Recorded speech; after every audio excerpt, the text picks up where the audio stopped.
Why did Jesus wait? Why did he, as we just heard in the gospel, quote, not say a word in answer to her? I'm sure I'm not the only one who, at one time or another, has prayed fervently for help and felt like nothing has come back from God except stone-cold silence. This seems to have been the Canaanite woman's experience of Jesus. So, when God doesn't respond, what gives? St. Ignatius of Loyola describes this experience exactly. He calls it desolation. Now, this is not the same thing that happens when you forget to drink coffee in the morning, or you accidentally drink decaf, as I've done before. Desolating as that might be, that's just a physical problem. Nor are we referring to emotional desolation, which we might experience upon finding the stash of K-cups empty and unreplenished. I like coffee, okay, if you couldn't tell. Very good. Spiritual desolation is the experience where one feels a darkness of soul, a disquiet, an agitation, a lack of confidence or hope in the nearness and sovereignty of God. Basically, just like the Canaanite woman who was kneeling before Jesus and yet experiencing him as if he were 1,000,000 miles away, it's when we too are kneeling before Jesus, perhaps this time in the Eucharist, and yet we feel as if he were anything but present. While piously we might answer that, well, it's not about feelings after all, and yes, there is truth to that, but St. Ignatius invites us in the face of this problem to go deeper. And that is to seek to cooperate with what God might be trying to do in our lives. And so, we can ask, why would God permit this spiritual desolation? Ignatius gives us a few possibilities. First, because of serious sin. God seems to pull back from us when we are pulling back from him. Because when we choose to sin, well, then we're choosing that thing over God. And so if we want to be closer to money or to lust or to power or honor, well, then God's not going to just act as if everything's fine. But that's not the case in our gospel today, it seems. So what are the other options? Second, and similarly, it's perhaps because we're neglecting our prayer lives.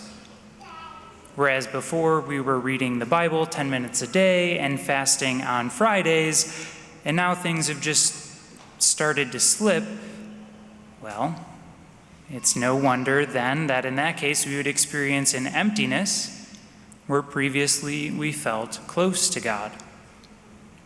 Spiritual desolation can bring to our attention that somewhere along the way we began to neglect our relationship with God. But again, this doesn't seem to be the case for the Canaanite woman. A third reason for spiritual desolation is for God to teach us something that all of us will probably fall into on our journey towards holiness. And that is the fact that no matter how hard we try, no matter what good deeds we do or how many prayers we say, we cannot force God to do as we please. His relationship with us is sheer grace, sheer gift. And so he will sometimes allow spiritual desolation so as to prevent us from thinking that, we're earning God's love or that we can reach God purely by our own strength. While this is a possibility regarding the Canaanite woman, I want to suggest now that Jesus might be doing something even different, something perhaps more profound. And so Ignatius speaks of yet one other reason why we might face desolation.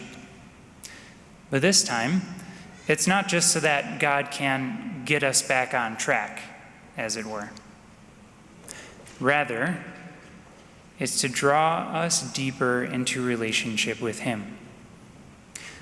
Now, of course, that might sound a little counterintuitive, right? God makes us feel like he's distant in order that we might be drawn nearer to him. But let's look a little closer at our gospel now. The Canaanite woman had faith. She traveled out of her home, away from her sick daughter, and fell at the feet of this foreigner. And what did she do? She submitted herself to however Jesus would respond, while nonetheless persevering in trust in his goodness and his mercy. In other words, the silence of Jesus, the agonizing remoteness of his response, afforded her the opportunity for her heart to be stretched. She trusted that even if God wouldn't answer her immediately, his way was the best way, and that in the end, his mercy would prevail. For us too, then, when we are faced with the prospect of a silent God, let us discern what he is up to.